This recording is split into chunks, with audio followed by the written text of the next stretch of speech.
আসসালামু আলাইকুম। আশা করছি সবাই ভালো আছেন। আমাদের গরম বাবাজির উত্তাপ অলরেডি শুরু হয়ে গেছে। তো আমি শেয়ার করব এই গরমে খাওয়ার জন্য পেঁপে দিয়ে ডিমের ঝোল। এটি রান্না করতে কম সময় লাগবে এবং খুবই সিম্পল, কিন্তু খেতে অনেক সুস্বাদু হবে। আর পেঁপে খাওয়া গরমের দিনে কতটা ভালো সেটা তো নতুন করে কিছু বলার নেই, সেটা সবাই জানে। তো চলুন কথা না বেরিয়ে শুরু করা যাক মূল রেসিপি। প্রথমে একটি মশলা বানিয়ে নিব। দিয়ে দেবো পেঁয়াজ কুচি।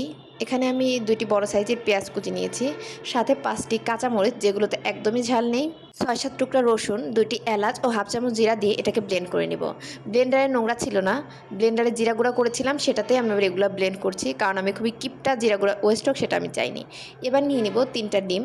দিয়ে দেবো সামান্য একটু লবণ, সামান্য একটু হলুদ, আর সেই ব্লেন্ড করে রাখা মশলা থেকে 1 চামচ মশলা দিয়ে ভালোভাবে মিশিয়ে এটাকে ভেজে নিব। আপনারা ডিম কমিয়ে বাড়িয়েও নিতে পারেন। এবার একটি চুলায় তেল গরম করে আমি 3টে ডিম 2বারে ভেজে নিয়েছি। আপনারা একবারে ভেজে নেবেন, তাহলে আরও মোটা মোটা হবে। আপনারা যেরকম পারেন সেরকম করে ভেজে নেবেন। দিয়ে আমি একটু শেপ করে নিয়ে পাটিসাপটার শেপ মতো দিয়ে ভেজে নিয়েছি। ছোটো ছোটো করে কেটেও নিয়েছি। আপনারা আপনাদের পছন্দ মতো যে কোনো শেপে কেটে নিতে পারেন বা যে কোনো শেপে ভাজি করে নিতে পারেন। ডিমের পরিমাণ কমিয়ে বাড়িয়েও নিতে পারেন। আমাদের ঐতিহাসিক ডিম ভাজি কমপ্লিট, যেটা কিনা সবাই করতে পারে।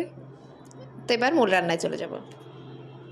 এবার একটি কড়াইতে পরিমাণ মতো তেল গরম করে দিয়ে দেবো 2টি ছোট সাইজের পেঁয়াজ কুচি, সাথে 2টি এলাচ। দিয়ে নাড়াচাড়া করতে করতে লাল হয়ে গেলে দিয়ে দিব হাফ চামচ জিরা। দিয়ে ভালোভাবে নাড়াচাড়া করে এটাকে উঠিয়ে নেব। এটা আমরা পরবর্তীতে ব্যবহার করব।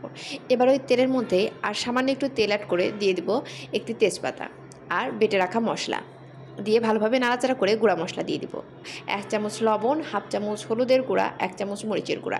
ঝালটা আপনারা পরিমাণ মতো দিতে পারেন। সামান্য একটু পানি দিয়ে দিব। দিয়ে এটাকে ভালোভাবে নাড়াচাড়া করে কষিয়ে নিব।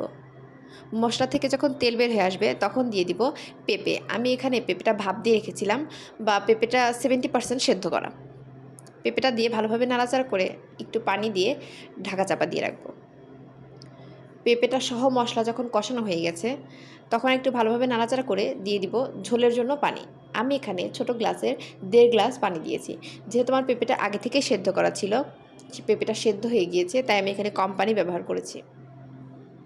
পানি দিয়ে আবারও ভালোভাবে ঢাকা চাপা দিয়ে পানিটা ফুটে যাওয়া পর্যন্ত অপেক্ষা করব। পানি ফুটে গেলে দিয়ে দেবো ভেজে রাখা ডিম।